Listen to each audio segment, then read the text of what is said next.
Face aux grandes catastrophes, certains vivent lâchement, d'autres affrontent stoïquement la mort. Le vieux capitaine, conscient de son impuissance face au destin, se reprocha tout et s'enferma dans la timonerie, choisissant de périr avec le Titanic. Le concepteur Andrew regrettait amèrement de n'avoir pas conçu un paquebot plus solide. Il avança sa montre jusqu'au moment où le navire sombrerait, attendant calmement la mort. Un vieil homme céda spontanément sa place dans un canot de sauvetage. Aux femmes et aux enfants, il affirma qu'il ne monterait jamais dans un canot avant un autre homme, et sa femme choisit de rester à ses côtés, dans la vie comme dans la mort. Une mère, piégée dans les cabines de 3e classe, berçait ses 2 jeunes enfants, pour qu'ils franchissent les portes du paradis, sans crainte. Dans le doux songe d'un conte de fées, le banquier Guggenheim, pour l'honneur des gentlemen, s'assit tranquillement dans ses plus beaux habits sur les marches, savourant son dernier verre. Il aurait pu monter dans un canot de sauvetage, mais il ne voulait pas qu'une femme ou un enfant perde sa chance de survie. Mais les plus émouvants furent ces musiciens solitaires, qui poursuivirent leur art jusqu'au dernier instant de leur vie. Même avec un espoir de survie infime, ils continuèrent fidèlement leur devoir. L'apocalypse à leur côté, ils consumèrent pourtant leur existence, offrant un dernier requiem aux passagers affolés.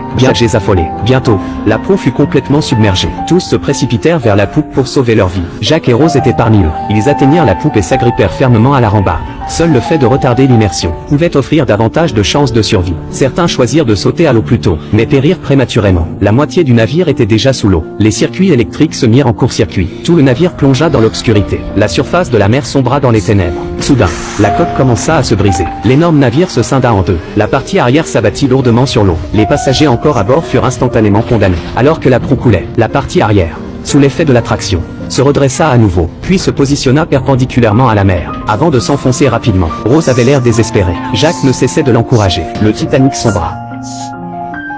Tous 2 furent aspirés dans le tourbillon. Rose, portant un gilet de sauvetage, remonta rapidement à la surface, mais fut repoussée sous l'eau par quelqu'un qui la prit pour un débris flottant. Jacques, excellent nageur, parvint aussi à remonter. Il frappa l'homme d'un coup de poing, sauvant Rose. Ils trouvèrent une planche flottante, mais elle ne pouvait supporter le poids que d'une seule personne. Jacques céda sa chance à Rose. Cette nuit-là, plus de 1500 personnes tombèrent simultanément dans les eaux glacées de l'Atlantique. Les gens imploraient désespérément de l'aide. Un marin tombé à l'eau soufflait dans son sifflet, espérant que ses collègues reviendraient avec les canots. Madame Brown exhorta tout le monde à lancer un sauvetage, mais personne ne répondit, même s'il s'agissait de sauver leurs maris et leurs enfants. Le marin responsable la menaça même. Si elle disait un mot de plus, il la jetterait à la mer. Madame Brown, impuissante, dut abandonner. Harold fut le seul marin à choisir de retourner secourir les naufragés. Il rassembla les passagers pour libérer un canot de sauvetage, mais cela prendrait du temps, tandis que les occupants des autres canots observaient froidement la scène. Ils passeraient le reste de leur vie rongés par la culpabilité, n'obtenant jamais le pardon. Les minutes s'écoulèrent une à une. La surface de la mer devint progressivement silencieuse. La plupart des gens périrent de peur et de froid. Rose tremblait de froid.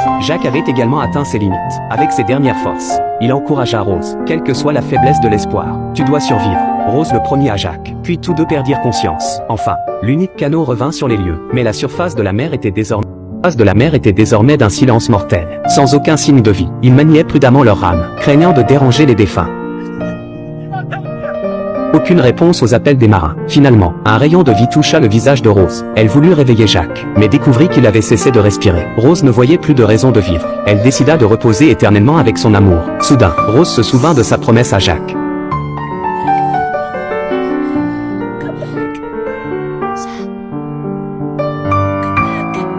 Elle appela au secours de toutes ses forces, mais sa voix était trop faible. Les marins ne pouvaient entendre l'appel de Rose. Elle lâcha la main gelée de Jacques, lui fit un dernier adieu. Ainsi,